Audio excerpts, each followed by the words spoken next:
예, 다 같이 잠언 23장 17절에서 25절. 오늘은 진리를 사되 팔지 말며. 잠언 23장 23절 말씀. 잠언 23장 23절 말씀 같이 읽습니다. 진리를 사되 팔지는 말며 지혜와 훈계와 명철도 그리할지니라. 진리를 사라. 그리고 그것을 팔지는 말라. 또한 지혜와 명철을, 지혜와 훈계와 명철도 사고 팔지는 말라 이 말입니다. 사고 팔지 말라. 진리를 사되 팔지는 말며 진리를 사라. 진리를 사라. 시간을 사라는 말도 있고 진리를 사라. 우리가 사야 할 것들이죠. 팔지는 말고요. 정확히 기도합니다. 주여 이걸로 간주하는 감사합니다. 하나님께서 은혜를 주시고 복을 주셔서 이 아침에 주의 말씀이 좀 신령하게 또 은혜롭게 영감 있게 저희 마음속에 전달되도록 해주시고 주 하나님 저희가 마음으로 말씀을 잘 받아서 믿음과 잘 결합할 수 있도록 해주시고 그 말씀을 통해 새 힘과 지혜와 명철과 훈계를 받도록 해주시고 주를 두려움이 넘치게 하시고 아버지 하나님 참으로 하나님의 그 신상 본성 그리고 신상 권능 그에 참여한 자로서 저희가 우리 주 예수 그리스도 형상으로 점점 빚어져가고 올랍도록 성장해가는 그런 성도들을 인도해 주시옵소서. 오늘 아침 주의 첫날 함께 모인 모든 분들에게 복을 주시고 오늘 시간보다 은혜롭고 또 영적인 평강과 기쁨이 차고 넘치는 그리고 새 힘을 얻는 그런 시간이 되도록 인도해 주십시오. 감사드리며 주의 성교합니다. 아멘. 아멘. 오늘 공부할 잠언은 17절에서 25절이고 요절은 23절 말씀인 진리를 사되 팔지는 말며입니다. 진리를 말한다든지 진리를 깨닫는다, 진리를 행한다, 진리를 안다, 진리를 붙잡는다, 진리를 드러낸다, 진리를 기뻐한다 이런 말은 이제 우리가 일상적으로 익숙한 말이고 또 우리가 진리에 관해 해야 할 일들입니다. 그런데 진리를 살아 그러면 그건 좀 성경적으로 아니 그 상식적으로 진리를 그게 살 수 있는 거냐? 진리를 살아 이게 말이 좀 되냐? 진리를 산다, 진리를 판다 이거는 뭐 지식을 주고 정보를 주고 정보를 산다, 사고 판다 그 말이 되죠. 정보를 사고 판다 돈이거든. 정보는 돈이다. 지식을 사고 판다 이것도 어느 정도 말이 되죠. 교육기관에서 하는 일이니까. 진리를 사고 판다. 진리를 사고 판다. 이거는 좀 느낌이 어때요? 성경에 기록되어 있으니까 우리가 지금 이제 듣는 거지. 그냥 말하면은 이런 이단이 있나 이런 생각할 거 아니에요. 성령을 산다 그런 거 말 됩니까? 주의 영은 진리, 성령은 진리인데 예수를 사고 진리인데 사고 판다는 말이 안 되지. 진리를 돈으로 살 수 있느냐 이 말이죠. 진리를 파는 것은 있어요. 진리를 파는 사람은 있습니까? 사고 싶은데 누가 팔아야 살 거 아니에요. 누가 팔아야 사지 뭐 진리를 내가 만들어낼 수 있는 것도 아니고 진리를 만들어내면 미단되는 거지. 진리를 사라는 데가 어디서 파는데? 교회에서 팔아요? 교회가 진리를 파는 곳인가? 아니면 진리를 파는 사람은 누구냐고. 요번 지혜를 어디서 찾을 것인가? 명철이 있는 곳은 어디인지 또 그 가격은 어떤지 이런 것을 말하는 구절이 있습니다. 욥기 28장 12절 13절에 그러나 지혜는 어디서 찾을 것인가? 명철이 있는 곳은 어디인가? 사람이 그것의 값을 알지 못하며 산자들의 땅에서 그것을 찾을 수 없도다. 산자들의 땅에서 그것을 찾을 수 없도다. 그건 못 산다는 말이잖아요. 기품이 이르되 그것이 내 속에 있지 아니하다 하며 바다도 이르되 그것이 내게 있지 아니하다 하느니라. 기품도 바다도 그 속에는 없다는 거, 지혜가 없다는 거죠. 사람이 땅에서 찾을 수 없는 것이 지혜고 명철입니다. 주의는 왜요? 그럼 위로부터 내려오는 거단 말이죠. 위로부터 나는 거단 말이죠. 그래서 사람은 그의 값을 알지 못합니다. 사고 싶어도 살 수가 없습니다. 15절, 19절은 값을 매길 수 없는 가치에 대해서 말해주는데 욥기 28장 15절, 19절 그것은 금으로도 얻지 못하며 은을 달아서도 그것의 값을 치르지 못하려다. 오빌의 금이나 귀한 줄만으로 사파이어로도 그것의 값을 매기지 못하겠고 황금과 수정이라도 그것과 견주지 못하며 정금 보물로도 그것을 바꾸지 못하고 산호나 진주는 말할 필요도 없나니 지혜는 루비보다 더 값지도다. 에티오피아의 황옥이라도 그것과 견주지 못하며 순금으로도 그것의 값을 매기지 못하려다. 가치는 엄청난데 어디서 구할 것이며 어떻게 할 것이냐. 지혜와 명철의 가치가 이러하지만 그것은 어디서 오며 어디에 있습니까? 20절 이러하거늘 지혜는 어디서 오는가 명철이 있는 것은 어디인가? 이 말은 뭐죠? 나도 모른다 이 말이에요. 진리를 사고 팔지는 말라고 하는데 진리는 무엇으로 사야 됩니까? 진리는 뭘? 성경에 따르면 아버지의 말씀 진리의 말씀이고 아버지의 말씀은 진리입니다. 주의 말씀은 다 진리라고 그랬습니다. 성령은 진리의 영입니다. 주 예수님은 내가 곧 길이요 진리요. 주님은 진리입니다. 우리가 돈으로 살 수 있는 것은 진리의 말씀이 기록된 성경이 전부입니다. 서점에 가면 하나의 말씀인 성경책을 살 수 있습니다. 서점에 가면 살 수 있어요. 그리고 기독교 서적도 많이 살 수 있습니다. 지금 이 세상에 흔하고 흔한 것이 성경책입니다. 그러나 일부 국가에서는 성경책이 금서입니다. 금지된 책이다. 지금 전 세계에서 성경책 제일 많이 인쇄하는 나라가 어딘가, 제일 많이 프린트하는 나라가 어딘 것 같아요? 예, 중국입니다. 다음이 한국이고. 한국에 제가 서대문에 어떤 그 인쇄소를 가봤는데 예전에는 사전을 편찬했던 것인데 6층으로 되어 있더라고요. 지하보다 6층까지 되는데 직원이 5명밖에 안 돼요. 이야, 완전히 전자동화가 되어 있는데 전 세계 모든 언어의 성경을 거기서 프린트를 한다더라고요. 전 세계 모든 언어를. 그러니까 필름만 갖다 주면 책을 만들어주는 거예요. 책은 만드는 기술이니까 종이하고. 그런데 이 문제는 요즘 한국으로 수입되는 이 종이값이 너무 비싸져가지고 경쟁력이 점점 떨어지면서 중국으로 시장이 많이 빼앗겼다고 하더라고요. 중국으로. 이게 점점 값이 이제 이렇게 요 얇은 종이에 인쇄내기가 여기에 쉽지가 않다는 거예요. 그래서 자기들은 사전을 예전에 인쇄했기 때문에 사전이 굉장히 종이가 얇다고. 사전을 인쇄해내는 출판사이기 때문에 이제 요 성경은 다시는 별거 아니었는데 지금은 그 경쟁력이 떨어진다. 중국은 성경이 금서인 나라예요. 근데 보이되니까. 미국에서는 출판비가 너무 비싸니까 미국에 뭐 토마스 넬슨이라든지 큰 회사거든요. 존더반 같은 굉장히 큰 회사인데 출판사인데 다 외주를 주는 거죠. 중국으로 외주를 주고 한국으로 외주를 주고 그 쫙 보여주는데 이제 전 세계 성경을 제가 다 봤어요. 거기 가서. 이 성경책 금지된 책이다. 많은 국가에서. 무슬림 국가들은 지금도 성경은 다 금지된 책입니다. 읽거나 소유하는 것 자체가 금지되어 있습니다. 수많은 나라들에서 이 책을 사거나 팔지 못하도록 금지하고 소유하지 못하도록 합니다. 한국 사람이 터키 가려면 터키도 무슬림 국가라고 성경이 금서예요. 여행 가방에 성경 못 갖고 들어오게 한다고. 뭐 안 걸리면 그 말이지만 이제 예를 들어서 뭐 열어보라 그래서 걸리면 이제 빼앗기는 그런 거죠. 그래서 이제 뭐 인터넷 가서 내 보면 성경책 갖고 들어가는 방법, 그 위에 오징어를 많이 넣는다, 뭐 그런 거 있어요. 터키 사람들 오징어 냄새만 기겁을 하니까, 그래서 포비든 푸드란 말이죠. 무슬림 국가들에서. 그러니까, 오징어 기겁을 하니까, 자꾸 팍 닫는다더라고. 그건 다 아시는지 모르겠어요. 수많은 나라들에서 이 책을 사거나 팔지 못하도록 금지하고 소유하지 못하도록 합니다. 이 책은 진리의 말씀이기 때문입니다. 이 책은 사람들에게 빛을 주고 생명을 주기 때문입니다. 생명은 믿는 자에게 주시는 하나님의 선물입니다. 예수 그리스도는 하나님께서 이 땅에 모든 사람이 구원을 받도록 주신 선물입니다. 주님은 아들을 아끼지 않으시고 주셨습니다. 주님은 우리를 값을 치르고 사셨습니다. 그러나 우리는 값없이 주님의 선물을 받았습니다. 그런데 지금 성경은 진리를 사라 이렇게 말합니다. 어떻게 삽니까? 성경책 사는 건 알겠지. 그건 간단하죠. 성경책 돈 주고 사면 되니까. 10불, 20불 주고 사면 되죠. 마술사 시몬은 돈을 주고 하나님의 선물을 하려고 했습니다. 그런 시도를 했어요. 돈을 주려고. 베드로한테 부탁을 했죠. 이거 좀 사자고. 이 능력 좀 사자고. 사도행전 8장 18절 20절. 사도들이 안수함으로 성령님이 주어진 것을 시몬이 보고, 이 시몬은 마술사 시몬입니다. 베드로가 아니고. 마술사 시몬이 보고 그들에게 돈을 주며 이르되 이 권능을 내게도 주어 내가 누구에게든지 안수하면 그가 성령님을 받게 하여 주소서 하거늘. 그러니까 돈을 주며 이르되, 그들에게 돈을 주며 이르되 이 능력 좀 달라는 거죠. 시몬은 베드로에게 값을 치르겠다고 합니다. 그런데 이에 대한 베드로의 반응, 답변을 보십시오. 그래도 이놈이 기특하네. 날로 먹으려고 하질 않네. 그러잖아요. 베드로가 하는 말이, 이제, 베드로가 그에게 이르되, 내가 하나님의 선물을 돈으로 살 줄로 생각하였은즉, 내 돈과 함께 망할지어다. 하나님의 선물을 돈으로 살 줄로 생각하였은즉, 엄청난 불경에다가 신상모독이다, 이 말이죠. 성령은 값을 주고 살 수 있는 것이 아니었습니다.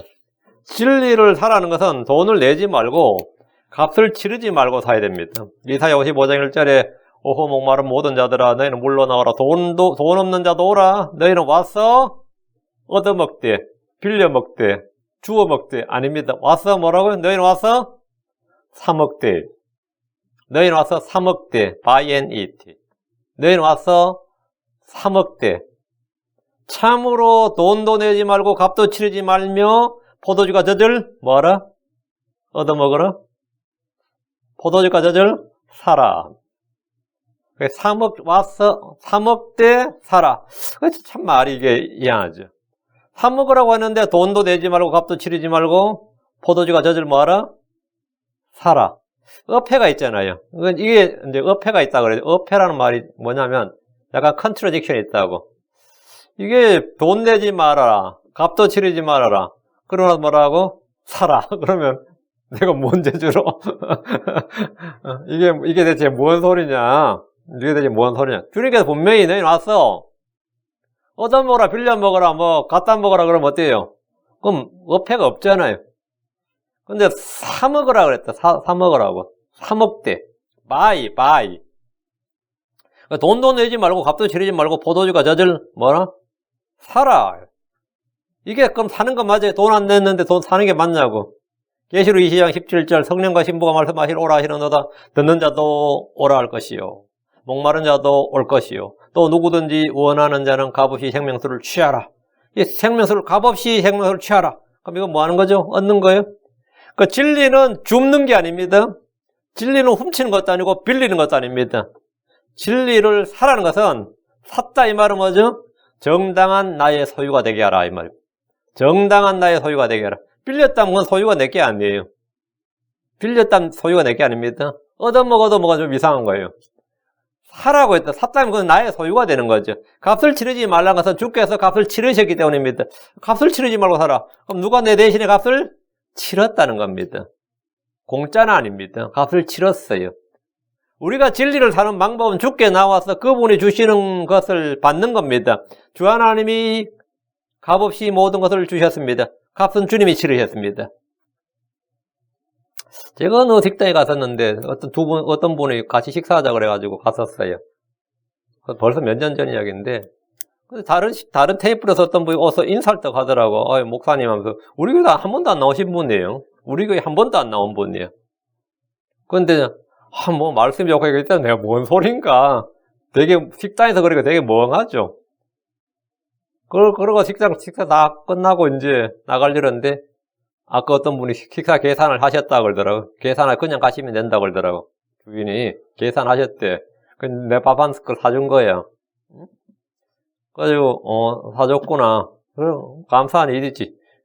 그런데 뭐 내가 그럼 내가 그날 그 식당에서 밥을 사 먹은 거예요? 얻어 먹은 거예요? 빌려 먹은 거예요? 예, 사 먹은 겁니다. 누가 대신 값을 치렀어요. 근데 그분이 누군지는 이제 아까 인사했던 그분이지. 아까 어떤 테이블에 있던 분이 값을 치렀다고 그러더라고요. 값을 치렀다. 주 하나님께서 우리를 위해서 값을 치르셨다. 로마서 8장 32절에 자신의 아들 아끼지 않으시고 우리 모두를 위해 그분을 내주신 분께서 어찌 그 아들과 함께 또한 모든 것을 우리에게 값없이 주지 아니하시겠느냐. 그 값없이 주신다. 주님께서 값을 치르셨다. 우리 하나님께서 값없이 주신 것들을 알아야 됩니다. 고린도전서 2장 12절에 이제 우리가 세상 영을 받지 않고 하나님으로부터 난 영을 받았으니 이것은 우리가 하나님께서 우리에게 값없이 주신 것들을 알게 하려 함이니라. 우리는 하나님이 값없이 주신 것들을 알아야 됩니다. 우리는 복음을 값없이 선포해야 됩니다. 주님은 값없이 생명수의 셈에서 주셨습니다. 계시록 21장 6절 또 내게 이르시되 다 이루어졌도다 나 알파 오메가요. 시작과 끝이니라. 내가 목마른 자에게 생명수의 셈에서 값없이 주리라. 값없이 주리라. 예, 우리를 값을 치르고 사신 분은 주 하나님이십니다. 예수님께서 값을 치르셨어요. 진리를 하라는 것은 값을 치르지 말고 사라는 겁니다. 값을 치르지 말고 사라는 것. 그 말은 주님께서 값을 치르셨다는 것을 믿는 겁니다. 진리를 구하는 것. 찾는 사람에게 주님은 값없이 주시면서 내가 다 치렀다예요. 내가 다 치렀다. 그래서 그것을 그 사람의 소유로 합법적인 소유로 인정을 하시는 겁니다. 그게 진리를 사대입니다. 그렇게 샀는데 별 볼 일 없네. 별거 아니냐고 팔아먹지 말라는 거죠. 버리지 말라는 겁니다. 자, 본문을 보겠습니다. 17절. 너는 마음에서 죄인들을 부러워하지 말며 정글토록 주를 두려워하라. 사람들은 비교 대상을 찾아 부러워하고 시기하고 질투하고 두려워하고 무시하는 등 다양한 반응을 나타냅니다. 사람이 누군가를 부러워하는 것은 그가 가진 것에 대한 동경, 그리움, 소원이 있기 때문입니다. 부러움은 나에겐 없지만 다른 사람이 가진 것을 갖고 싶은 욕구입니다. 요게 이제 부러움에서 약간 더 발전하면 뭐가 되죠? 시기심이 되는 겁니다. 부러워하고 말면 그나마 다행인데 이제 그것이 약간 더 발전하면 부러워하는 것은 그냥 부러워하는 거예요. envy라, envy.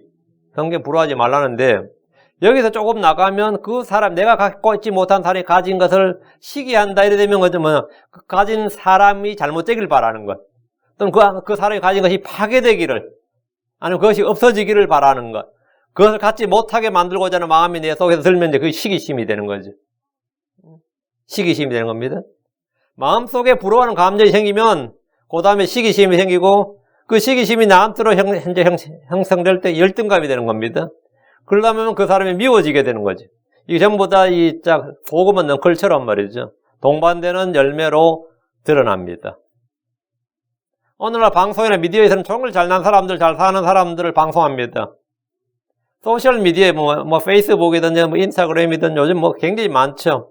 거기 보면 전부 다 자기 잘난 모습, 자기 예쁜 모습을 자랑하느라고 사진 찍느라 정신없죠. 사진 찍어서 그냥 올립니까? 있는 모습 그대로 어떻게 올려? 보정을 해서 올려야지.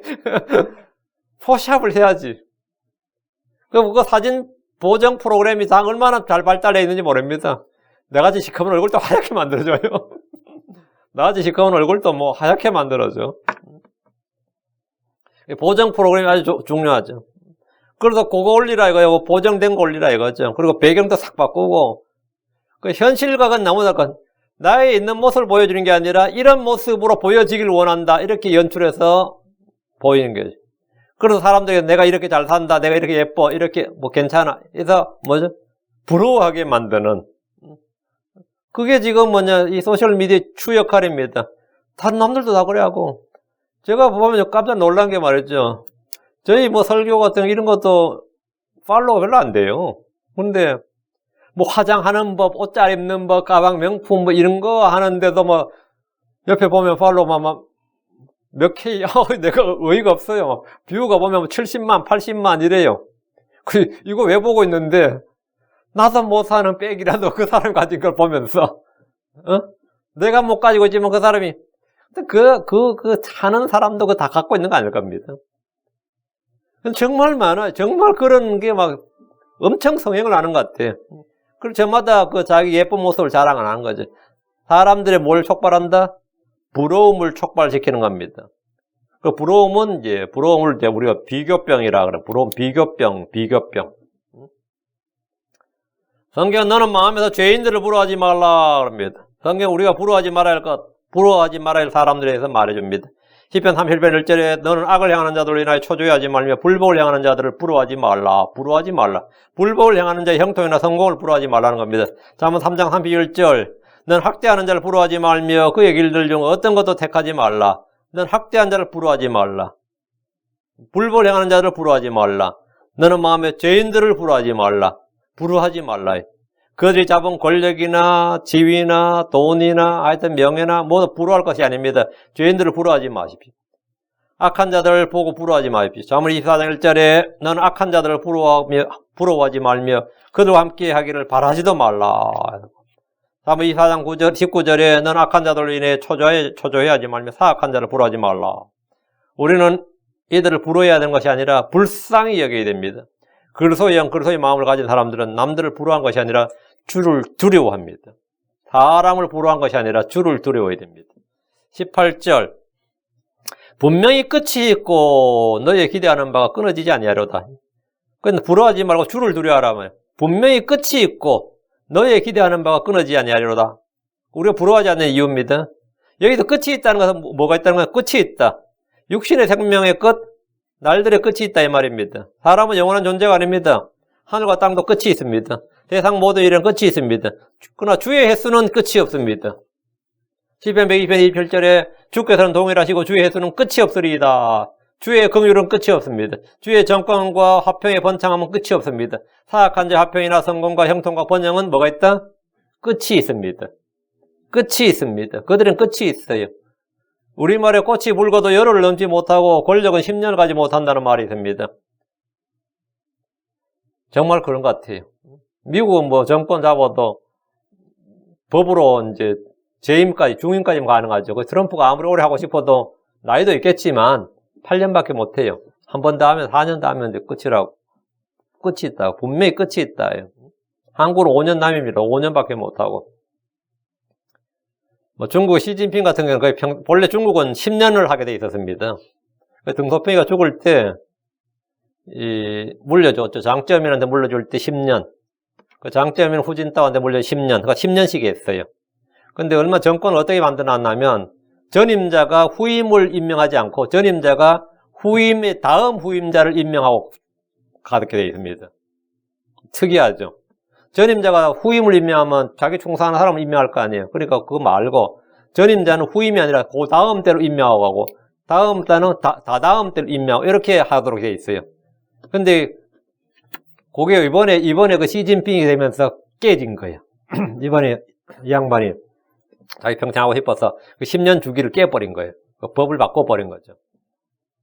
걸전에만 이번에 이 우한 바이러스가 그럼 끌어내릴 것 같아. 우한 바이러스가 평생에 먹으려고 법을 바꿔놨더니만 알 수 없지 뭐. 분명히 끝이 있고 있는데 끝이 있어요. 고통과 시험도 끝이 있습니다. 시련도 끝이 있습니다. 고난도 끝이 있고 우리가 겪는 모든 일은 지나가기 위해서 오는 것이고 그 일에도 끝이 있습니다. 본문에서 분명히 끝이 있고 너희 기대하는 바 끊어지지 아니하리로다 하는 것은 주를 믿는 자에게는 합당한 보상이 있고 심판의 결과가 있다는 말입니다. 우리의 삶의 끝은 이 육신이 끝이 아닙니다. 그리스도의 심판석에서 주어질 보상입니다. 우리의 기대하는 바는 주께서 약속으로 주신 모든 말씀들이 우리 안에 성취되는 겁니다. 너희 기대하는 바가 끊어지지 아니하리로다. 이 말씀은 소망의 확실성을 말합니다. 복된 소망, 영광스러운 소망, 의의 소망은 끊어지지 않습니다. 19절 내 아들아 너는 듣고 지혜로운 자가 되어 내 마음을 그 길로 인도할지니라. 하나님은 아버지로서 우리에게 내 아들아 이렇게 말합니다. 내 아들아 너는 듣고 지혜로운 자가 되라. 우린 주의 백성 주의 자녀들입니다. 어느 아버지가 자기 자녀가 어리석길 바라는 사람은 없습니다. 악하길 바라는 사람도 없고 전부 다 지혜롭길 바라고 권능이길 바랍니다. 승리하길 바라고. 하나님께서 우리 아버지로서는 당연히 모든 크리스천들이 지혜롭길 원합니다. 주 예수를 믿는 자는 다 그분의 아들들이 되었습니다. 너는 듣고 지혜로운 자가 되어. 이 말씀은 지혜로운 자가 된 첫 번째 요건이 뭐냐? 너는 듣고 지혜로운 자가 되라. 듣는 겁니다. 주의 말씀을 들으라는 겁니다. 주의 말씀은 지식과 지혜와 명철의 말씀입니다. 지혜로운 자가 되는 첫 번째 요건은 주의 말씀을 주의해서 부지런히 듣는 겁니다. 우리는 어떻게 듣는가에 주의해야 되고 무엇을 듣는가에 늘 주의해야 됩니다. 듣는 겁니다. 듣는 거. 훈계의 말씀, 생명의 말씀을 들어야 됩니다. 잘 들어야 돼요. 수업도 잘 들어야 되고 애들도 좀 그렇게 하나? 수업 편에 다 녹음해요? 강사 교수 거? 녹음해가지고 가고 또 들어. 잘 들어야 돼요. 잘 안 된다면 웬만하면 전부 다 레코딩 가지고 레코딩 켜면서 2-3시간, 3시간짜리 강의 다 녹음합니다. 그래갖고 해가지고 집에 와서 그 스크립트 하듯이 해가지고 듣는 거. 거기가 공부의 핵심이에요. 중요한 강의는 그냥 그대로 녹음하는 거예요. 말씀을 듣지 않는 자는 어리석은 자입니다. 이것은 지능이나 학문의 문제가 아니라 마음의 문제입니다. 지혜도 믿음과 마찬가지로 들음에서 옵니다. 지혜로운 자가 되라는 것은 듣기만 하고 행하지 않는 자가 아니라 듣고 행하는 자가 되라는 겁니다. 야고보 1장 22절에 오직 너희는 말씀을 행하는 자가 되고 듣기만 하여 너희 자신을 속이는 자가 되지 말라. 지혜로운 자가 되라는 것은 주를 두려워하는 자가 되라는 겁니다. 지혜로운 자는 명령을 받아들인 자입니다. 지혜로운 자는 귀를 기울여 생명의 책망을 귀담아 듣습니다. 지혜로운 자는 두려워하며 악을 떠납니다. 크리스천들은 지혜로운 자가 되어야 되는데 악을 멀리하고 주의 말씀을 귀담아 듣고 그것을 행하는 자들이 되어야 한다 이 말입니다. 그렇게 되라 이 말입니다. 내 마음을 그 길로 인도할지니라. 내 마음을 그 길로 인도할지니라. 참 의미 있는 말이죠. 사람들이 흔히 하는 말은 뭐죠? 마음을 다잡아라. 무슨 일이라 마음 먹게 달려있다. 정신 차리라. 뭐 이런 건 많이 쓰는 말이죠. 마음이 모든 걸 만든다. 참 여기서 한국에서 중국에서 유행하는 말. 마음이 모든 걸 만든다. 일체유심조라 그럽니다. 모든 것은 다 마음이 만드는 것이다 이거예요. 마음이 만드는 것이다. 맞아요? 이게 이제 기계 문명이나 물질 문명을 발달시키는 데 상당히 태보를 가져온 말입니다. 참 좋은 말이기도 한데 굶으면서도 뭐 안 빈 낙도라잖아요. 그게 부자가 될 수가 있나? 참 웃기는 말이죠. 마음이 모든 걸 만든다. 뭐 참 한편으로 일리 있는 말이에요. 잠언에는 마음에 관한 말씀이 굉장히 많습니다. 내 마음을 명철에 쏟으라. 내 마음을 나의 주를 신뢰하라. 열심을 나의 내 마음을 지키라. 내 마음을 내 지식에 쏟을지어다. 내 마음을 훈계에 기울이라. 내 마음을 내게 주라. 사람이 어떠면 그 사람의 마음에 어떠함이 있다. 마음에 달려있다. 뭐 이런 게 전부 잠언이 나오는, 잠언이 거의 뭐 마음에 대한 지침서예요. 우리는 마음을 그 길로 인도할지니라. 그러면 그 길로 예수 그리스도로 인도하라. 내 마음을. 내가 마음을 어디라? 오늘도 하나님의 말씀으로 인도해야지. 내가 내 마음을 다 잡는다. 그 길로, 그 길이 뭐냐? 예수님이다. 20절. 술을 많이 먹는 자들 가운데 있지 말고 떠들며 고기를 먹는 자들 가운데 있지 말지니라. 아예 이건 뭐, 이 말, 있지 말라 이 말은 뭐죠? 같이 어울리지 말라. 아예 같이 앉지도 말고 같이 걷지도 말고. 술 먹으러 가자. 야, 한국 사람들의 그 두 가지 특징, 뭐 다 그렇지 않지만, 무슨 일에서나 만나면은 뭐죠? 한잔 합시다. 이게 있고, 또 어디서나 끌어모이면 뭐죠? 심지어 기찻간 안에서도 화투를 친다는 거예요. 두 명 치기가 좀 하면 옆에 알지도 못한 사람한테 하실래요? 이렇게 권면을 해요. 그래가지고 그 기찻간에서 그냥 4명이서 3명, 4명이서 화투를 치는 거예요. 장례식장에서도 화투를 치고, 어디서나 화투를 치는데, 이야, 추석, 설, 명절 되면 친척들 모여서 뭐 하죠? 윷놀이 이건 잠깐입니다. 화투 칩니다. 제가 어릴 때 우리 집에서도 화투 쳤어. 형수들 다 모이면 사촌 집에 다 모여서 밤새 화투 쳐. 왜 그런지 몰라. 뭐 한자 짓인데. 하여튼 그랬어요. 어울리질 말아야 돼. 그런 사람들은 뭐라고? 어울리질 말아야 돼. 술을 많이 먹는 줄로 하는데 잊지 말고 이 말은 뭐야? 아예 같이 걷지도 말고 같이 앉지도 말라고요. 고기를 먹는 자들 가운데 이게 참 희한하네. 여기에서 제가 느끼면 오잖아요. 술을 많이란 말을 뒤로 빼서 고기를 많이 먹는 자를, 고기를 먹는 건 맞잖아. 고기를 먹는 자들 가운데 있지 말라니까 술을 먹는 자들 가운데 있지 말고 떠들며 고기를 많이 먹는 자들 가운데 있지 말자. 이래야 말이 더 어울릴 것 같은데 이제 성경 본문이 이렇게 돼 있어요. 가족이나 친지나 친구, 이웃이나 누구라도 술을 많이 먹는다면 그들 가운데 있을 필요가 없습니다. 술을 많이 먹는 자들 가운데 있지 말라. 이제 성도들은 술집에서 친구를 만날 필요가 없고 술상을 펴놓고 대화를 할 필요도 없습니다. 술을 많이 먹는 자는 술로 인해 실수를 하거나 죄를 범합니다. 사람의 몸은 술로 인해 급격한 영향을 받습니다. 술을 마시면 혈당 변화가 급격하게 생기는데 어지러움이나 방향 감각의 상실을 불러옵니다. 술을 많이 마시면 심박수가 교란돼서 맥박이나 심장 활동을 빠르게 합니다. 술을 많이 마시면 피부가 붉어지는데 혈관이 확장되기 때문입니다. 덕분에 체온의 변화를 느끼거나 땀을 흘립니다. 술을 마시면 시력이 흐려집니다. 술을 마시면 조정력이 떨어집니다. 자기를 억제할 수 있는 능력과 통제 능력이 떨어지면서 아무 말이나 하게 되고 아무 생각이 없게 됩니다. 술을 마시면 위염이나 위산 역류 같은 문제를 일으키며 위암, 식도암, 각종 궤장을 불러일으킵니다. 술을 마시면 탈수와 두통과 구토를 유발합니다. 그래서 깨끗하죠.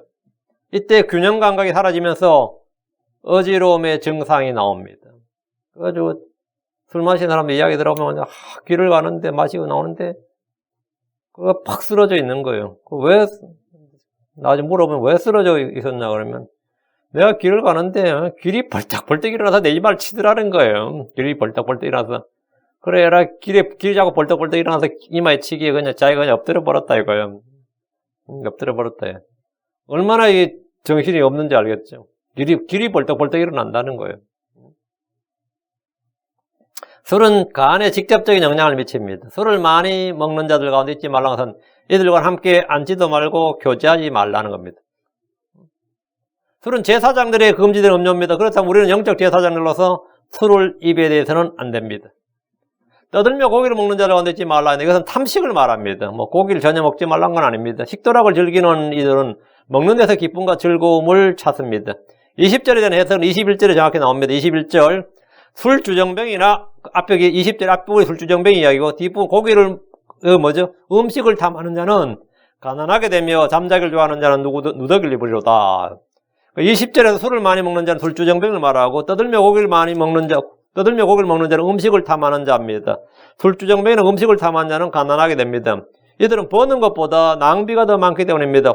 혼자 식사를 하기 위해서 가족 간에 식사를 하기 위해서 고기를 구워 먹는 것이 아니라 여럿이 모여서 파티를 즐기는 걸 말합니다. 떠들며 고기를 먹는다 이 말은 여럿이 모여서 음식을 즐기는 것으로 많은 비용이 듭니다. 10명만 모여서 고기를 먹는다 해도 떠들며 고기를 먹으려면 그 고기 값이 적지 않게 듭니다. 그나마 집에서 먹으면 다행이지만 만약 고급 식당을 빌려서 먹는다면 어떻게 되겠어요? 한 달 수입의 절반이 나가버립니다. 뭐 엄청 버는 사람 상관없겠지만, 맨날 파티로 상관없겠지만, 이거 장난이 아닙니다. 음식 문화가 발달한 이곳 미국이나 한국 등에서 사람들이 모여 떠들며 고기를 먹는 일은 어떤 이들에게는 고통스러운 일입니다. 한국처럼 회식 문화가 발달해 있는 나라는 가서 뭐 하죠? 떠들며 고기를 굽지. 그걸 회식하자. 그걸 술 먹고 고기 먹고. 이거는, 그 당하는 사람 입장에서는 그 고통입니다, 고통. 즐거움이 아니라 고통이에요. 그래서 가난하게 되며 이렇게 하는데, 가난하게 되며, 그래서 낭비다, 이 말입니다. 21절, 잠자기를 좋아하는 자 누더기를 입으로다. 이 말씀은 게으른 자에 대한 경고입니다. 22절, 너를 낳은 내 아버지의 말에 귀를 기울이고 내 어머니가 늙을 때 그녀를 업신여기지 말라. 너를 낳은 내 아버지는 육신의 아버지를 말하는 거죠. 내 진리의 말씀으로 낳으신 하나님 아버지를 말하기도 합니다. 너를 낳은 내 아버지의 말에 귀를 기울이라는 것은 아버지가 주의 훈계로 자식을 양육하고 훈계할 때입니다. 하나님은 이스라엘에게 자녀 교육에 대해서 엄히 명령하셨습니다. 아버지들에게 자녀를 교육시키라 이거예요. 신명기 6장 7절, 너는 그것들을 내 자녀들에게 부지런히 가르치며 내가 내 집에 앉을 때든지 길을 걸을 때든지 누울 때든지 일어날 때든지 그것들을 말할 것이며, 누구한테? 너는 그것들을 내 자녀들에게 부지런히 가르치며 집에서든 걸을 때든 누울 때든 일어날 때든 그걸 말하라는 거예요. 항상 성경 이야기하라는 거죠. 아버지들은 주께서 행하신 일, 주께서 보여주시는 것들, 주의 말씀과 율법을 자기 자녀들에게 부지런히 말해주고 가르쳐야 됩니다. 부지런히 말해줘야 됩니다. 신명기 11장 19절, 또 그것들을 너희 자녀들이 가르치고 내가 내 집에 앉을 때든지 길에서 걸을 때든지 누울 때든지 일어날 때든지 그것들에 관하여 말하라. 주님께서 자녀 교육의 책임을 누구에게 주셨다? 아버지에게 주셨다. 가족 간의 대화가 주의 말씀이 되게 하라는 겁니다. 주의 말씀이 되게 하라. 주의 법, 주의 말씀을 배우는 것은 회당이나 교회가 아니라 1차적으로 가정에서 이루어져야 됩니다. 목사나 성경교사가 나의 아이를 가르치기 이전에 아버지가 아이의 교사가 되어야 됩니다. 주님은 아버지에게 아이들을 먹이고 감독하는 일을 하도록 하셨습니다. 신명기 32장 46절, 그들에게 이르되 내가 이날 너희 가운데서 증언하는 모든 말을 너희 마음에 두고, 일단 너희가 마음에 두고 말이야. 너희 자녀들에게 명령하여 이 율법의 모든 말씀을 지켜 행하게 하라. 아버지들은 의무가 뭐냐? 너희 자녀들에게 명령하여 율법의 모든 말씀을 지켜 행하게 하라. 주께서 이스라엘에게 다양한 체험을 주신 것은 그들에게 주두려하기를 배우고 자기 자녀들에게 그것들을 가르치게 하려 함이었습니다. 주님은 자기 자녀들을 가르치시는 분입니다. 시편 34편 11절, 자녀들아 너희는 와서 내 말에 귀를 기울이라. 내가 주의 두려움을 너희에게 가르치로다. 이사야 54장 13절, 또 내 모든 자녀들이 주에게 가르침을 받으니 내 자녀들이 너를 평강히 크리로다 했습니다. 주님이 가르치는데, 주님은 다양한 방법으로 우리를 가르치시는데 때론 징계와 고난과 채찍을 사용하십니다. 주의 말씀에 귀를 기울이도록 우리를 낮추시고 단련하십니다. 성도들이 주를 알고 주의 말씀을 들을 수 있도록 지도하시는 겁니다. 다시 22절, 너를 낳은 내 아버지의 말에 귀를 기울이고 내 어머니가 늙을 때 그녀를 없이 여기지 말라. 육신의 부모들은 가정에서 자녀들을 주의 말씀, 주의 훈계로 양육하지 못하는 경우가 대부분입니다. 왜 그런가요? 구약과 달리 신약에서는 부모가 불신자인 경우가 많습니다. 유대인들이야 부모가 태어나면서부터 다 유대교죠. 조상 때부터 다 유대교고, 그 자기 아들 할례 시키는 것부터 시작해가지고, 그게 부모가 내려오는 단 말이죠. 그런데 신약에서 이방인들은 그게 안 된단 말이에요. 이거 누가 먼저 믿을지 모르는 거죠, 집에서. 아내가 믿지만 남편이 믿지 않고, 자식은 믿는데 부모가 믿지 않고, 반대로 부모가 믿는데 자식이 믿지 않을 때 주의 훈계로 가르치고 양육하는 일이 어렵고 불가능한 일이죠. 오늘 이곳 교포사회에서 크리스천 부모들이 갖는 어려움 중에 하나가 자식들에 대한 신앙교육입니다. 그냥 자식들 좋은 대학 보낼 생각에만 집중했다가 거기 모든 신경을 다 쓰고 막 거기만 에너지를 집중했다가 어느덧 아이들이 다 커버리고 나면 아이들을 전혀 가르칠 수가 없습니다. 고등학생 정도만 돼도 가르치기 어려워요. 어릴 때면 고등학생 정도만 돼도 애들 가르치는 게 쉽지 않습니다. 성경은 말하기를 잠언 1장 8절 내 아들아 내 아버지 훈계를 듣고 내 어머니의 법을 어리지 말라. 잠언 4장 1절에 자녀들아 너희는 아버지 훈계를 들으며 주의를 기울여 명철을 알라. 아버지 훈계를 듣고 어머니의 법을 버리지 말라는 겁니다. 지혜로운 아들은 자기 아버지 훈계를 듣습니다. 어리석은 자는 자기 아버지 훈계를 멸시합니다. 23절 진리를 사되 팔지 말며 진리를 사되 팔지는 말며 훈계와 명철도 그리할지니라. 진리를 사되 팔지는 말라는 말씀에 진리를 사고 팔 수 있는 것인가 이런 생각하는 분들이 있을 겁니다. 진리를 사라는 것은 그것을 얻기 위해서 희생을 감수하라는 겁니다. 지금 이 세상에는 복음을 듣고 주 예수를 믿는데 아무 대가를 치르지 않는 사람도 많이 있지만 엄청난 대가를 치른 사람도 많습니다. 이스라엘에서 예수를 믿는다는 것은 그 사회에서 쫓겨난다는 걸 말합니다. 요한복음 9장 22절에 그의 부모가 이렇게 말한 것은 그분이 그리스도라고 어떤 사람이 시인하면 예수를 그리스도라고 시인하면 어떻게 된다고요? 구원받지 뭐. 그거는 영적인 것이고 어떤 사람이 예수를 그리스도로 시인하면 그를 회당에서 내쫓기로 이미 유대인들이 결의하였으므로 유대사에서는 퇴출된단 말이죠. 결의하였으므로 유대인들을 두려워하였기 때문이라. 영적으로는 하나님의 아들이 되고 구원받지만 누구든지 예수님 그리스도로 시인하면 구원받아요. 그런데 현실적으로 뭐가 되는 거죠? 그는 내쫓긴단 말이죠. 그들이 유대인들을 두려워하기 때문이라. 유대 사회만 이런 것이 아니었습니다. 어느 나라 어느 도시나 복음이 들어갈 때마다 극심한 박해와 저항이 있었고 예수를 믿는 사람들은 박해를 받고 죽임을 당했습니다. 초대교회 로마의 복음이 전해졌을 때 그 로마가 박해를 대박해라 그래요. 그 10차례가 있었습니다. 그러셔도 나 잡아 죽이는 거예요. 그런 걸 10차례 했는데, 그리고 어느 사회나 이제 복음이 들어가면 그 사회에서 극렬한 저항과 함께 크리스천들이 많이 죽임을 당했는데, 이제 그 이후에 이제 나간 1000년이 거의 2000년 가까이 지나서 대한민국에도 드디어 복음이 들어왔을 때, 그땐 캐톨릭이었습니다. 캐톨릭이 먼저 들어왔는데, 한국에도 4대 박해라 그래가지고 엄청 죽었습니다. 한 2만 명 죽었지, 2만 명 더 죽었지 아마. 크리스천을 다 죽여버린 거예요, 그냥. 그게 로마의 대박해 후에 최고의 큰 박해라 그랬어요. 한국에서 일어난 그게 최고. 그래서 순교자가 제일 갑작스럽게 단시간에 국가적으로 시행된 가장 많은 순교자를 낸 나라. 다 죽여버린 거예요. 예. 한국에서 유교란 것은, 성리학이란 것은 그냥 학문이 아니었던 겁니다. 한국에서 성리학이란 것은 종교였어요. 한국의 국교였다. 조선조 500년의 국교였다고. 이건 국교에 도전하는 행위였다고. 이 새로운 이 종교라는 것은. 불교는 그냥 용인을, 수천 년 내려서 용인을 내준 거고, 민간에서. 그 국교를 대체하는 걸로 본 겁니다. 그리고 이거는 뭐 있을 수 없는 일이라 해서 그건 죽여버렸어요. 엄청났습니다. 그때 별로 조명을 안 받아올지, 한국대에서 흐르는 그 피는 엄청났습니다. 대가를 치른다 이거죠. 진리를 산다는 것은 돈으로 산다는 것이 아니라 내 마음과 몸을 들이는 대가를 지불한다. 내 마음과 몸을 들이는 대가, 비용을 지불한다. 주께서 말씀하셨던 마태복음 23장 34절에 그러므로 보라 내가 너희에게 대언자들과 지혜자들과 서기관들을 보내리니 너희가 그들 중에 덜은 죽이거나 십자가에 못 박으며 그들 중에 덜은 너희 회당들에서 채찍질하고 이 도시에서 저 도시로 하며 그들을 핍박하리라. 주님이 보낸다. 그러면 너희 회당들에서 채찍질하고, 회당들이란 말하면 유대교잖아요. 너희 회당들에서 채찍질하고 이 도시에서 저 도시로 다니며 그들을 핍박하리라. 사도 바울이 대표적으로 이런 사람이었어요. 계속해서 도시마다 따라다니면서 핍박했죠. 예수를 믿는데 치러야 할 비용이 전혀 없는 현대의 크리스천들과 달리 중세 캐톨릭 안에서 성경 신자들은 목숨을 대가로 치러야 됐습니다. 성경 불탔고 더불어 믿는 사람들도 마녀로 몰려서 불탔습니다. 무슬림 국가들에서 예수를 믿는다는 것은 엄청난 대가를 지불해야 하는 것으로 상상할 수 없는 값을 치러야 했습니다. 값없는 복음을 믿는데 값을 치렀다. 값없는 복음을 믿는데 값을 치러야 됐다.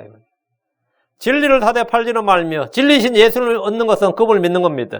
믿는데 돈 드는 것이 아닙니다. 그러나 믿기 위해서 값을 치러야 할 때 그것을 진리를 산다고 말합니다.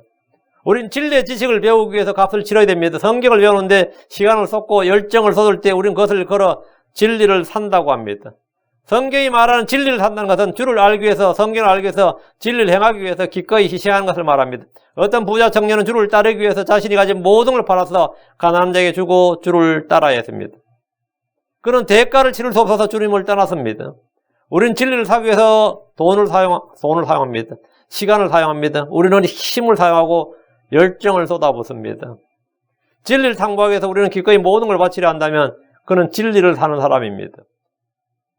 저는 구원받은 후에 진리를 배우기 위해서 많은 시간과 노력을 쏟아부었습니다. 처음에는 뭔가를 알려고 노력을 했지만 시간이 지나면서 진리 그 자체에 갈급하게 된 겁니다. 진리를 얻고 깨달을 수 있다면 나의 생명은 물론이고 몸의 일부분으로 기꺼이 떨어져 나가도 좋겠다는 생각을 했습니다. 그만큼 갈급했던 거죠. 이때 겪었던 고통 말로 다 할 수 없이 컸습니다. 이것은 진리를 얻고 깨닫는데 치른 비용입니다.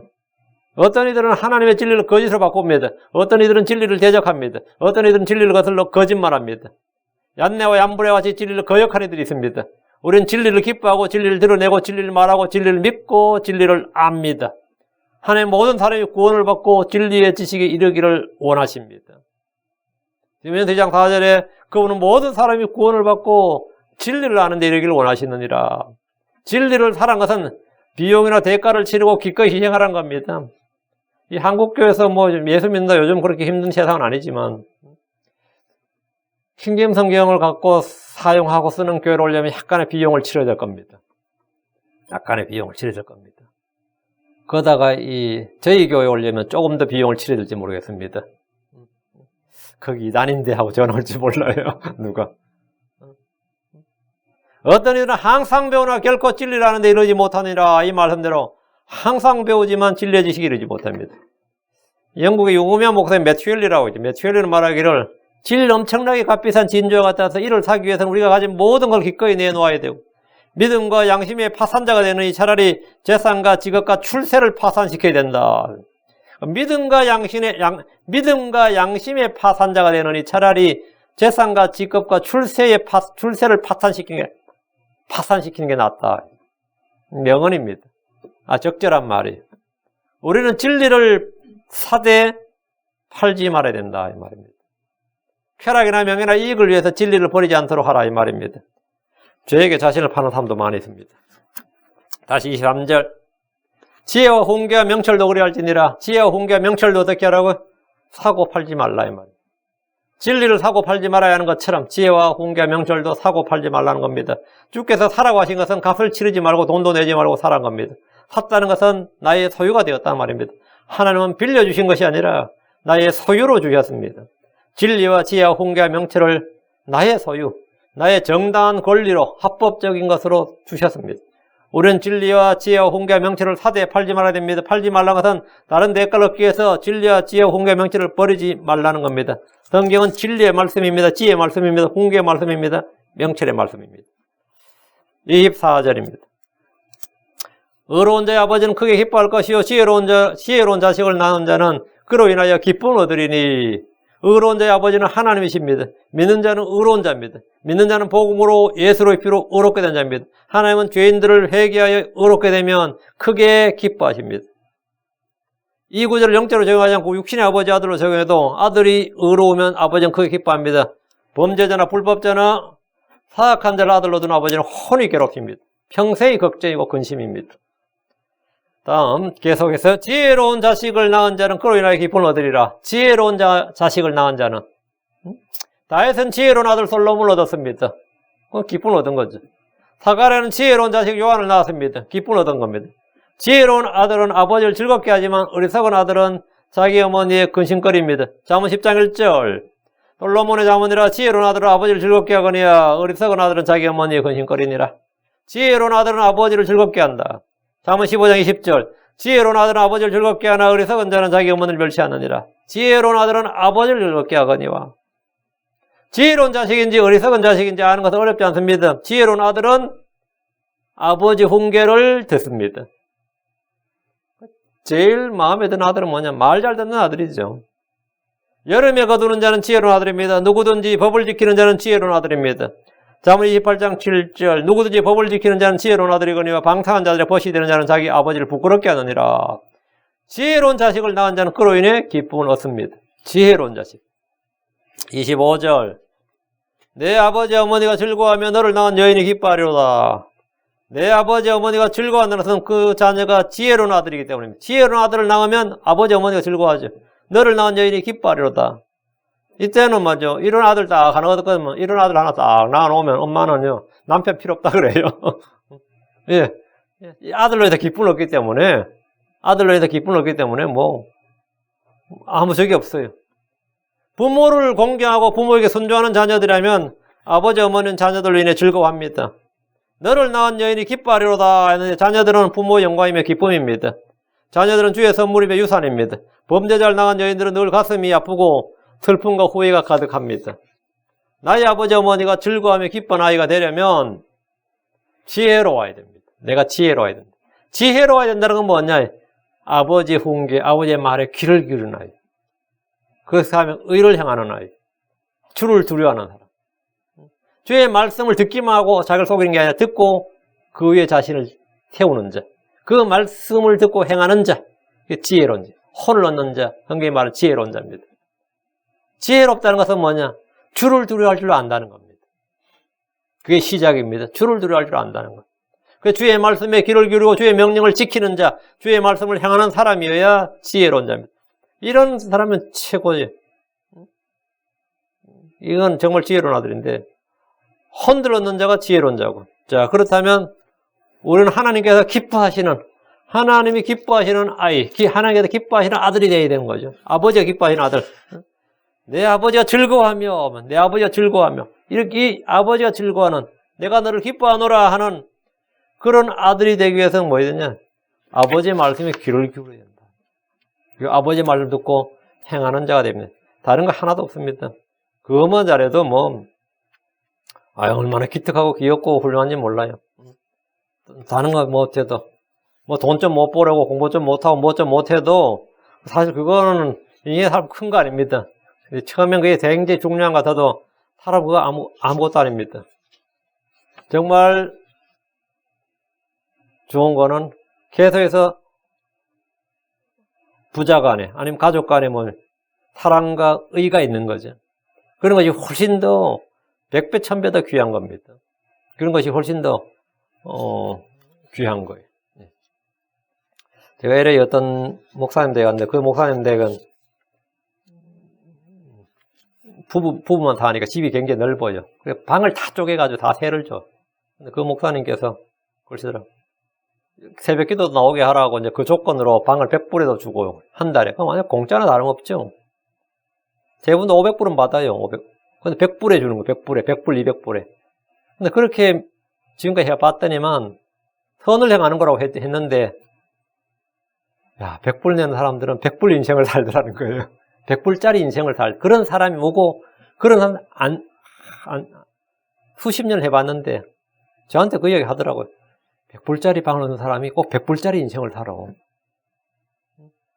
그 500불에 내놓으면 500불짜리 돼. 참, 목사님 입에 나오기 좀 약간 민망한데, 이건 지금 체험으로 배운 거예요. 그런데, 그런 사람 이제 방에 계속 사람이 계속 바뀌어요. 몇 달 살다 가고 또 몇 달 살다. 노숙자 같은 사람 들어오니까. 집도 버리고, 그렇다고, 그러더라고요. 근데 그 뒤쪽에 보니까, 그냥 하나 커튼은 아니고 쫙 쳐가지고 보니까 어떤 할머니가 사시는 것 같아도 저분 어떤 분이냐 했더니만 이 집에 지금 산 지가 벌써 꽤 오래된 거야. 10년도 더 된 거예요. 거의 가족이나 다름없더라고. 근데 그 목사님이 하실 말씀이 저 집 아들이 농부에 아들을 낳았다나 얘를 낳았다나 가져가서 지금 의사인데 지금 내가 10년 동안 10년이 넘었는데 한 번도 전화를 하거나 찾아온 적이 없다. 근데 저 엄마는 맨날 아들 자랑한대. 근데 그분이 낙상을 해가지고 이제 할 수 없이 목사님이 연락처 달라고 해서 연락을 했더니 낙상을 해서 다쳤어. 왔더니만 나 그런 사람 모릅니다. 그러더라는 거예요. 나 그런 사람 모릅니다. 그 아들한테 연락을 했더니 그래서 그 한탄을, 그 목사님이 참 탄식을 하는 이야기를 저한테 했어요. 아들 하버드 여인을 보고 다 소용없다고. 의사 그거 다 소용없다고. 저 엄마 지금 저기 구방 거기 몇백 불짜리 그냥 하나 얻어가지고 그냥 지금 몇 년째 그냥 저거 받아 사는 거예요. 우리 인생에서 진짜 중요한 게 뭐냐? 사람들이 중요하다 생각한 것이 사실 중요한 게 아닌 겁니다. 진짜 중요하다 생각이 중요한 게 아니다. 우리가 지혜로운 아들이 되어야 된다. 하나님 앞에 수치를 끼치는. 자기 육신의 부모도 마찬가지죠. 기뻐하고 즐거워하는, 너를 낳은 여인이 기뻐하고 즐거워한다. 그런 사람이 되어야 됩니다. 자, 기도합시다. 위대하시고 거룩한 주 하나님 감사합니다. 하나님께서 은혜와 복을 주시고 주의 영을 충만케 해주시기를 간구합니다. 이 시간도 주의 말씀, 우리 장모의 말씀 함께 공부했습니다. 아버지 하나님께서 이 말씀들 한마디 한마디 이 말씀들을 저희 마음속에 간직 쌓아두게 하시고 아버지 하나님 기록해 주시고 저희가 이 말씀 풍성히 거하게 하고 저희가 이 말씀 굳게 붙들고 또 저희가 이 말씀에 이끌림 받도록 인도하여 주시기를 간구합니다. 온종일 하나님 주의 성령을 충만케 하시고 은혜 받게 해주시고 모든 성도들이 주의 기쁨과 즐거움으로 차고 넘치게 해주십시오. 감사드리며 주의 성기도합니다. 아멘.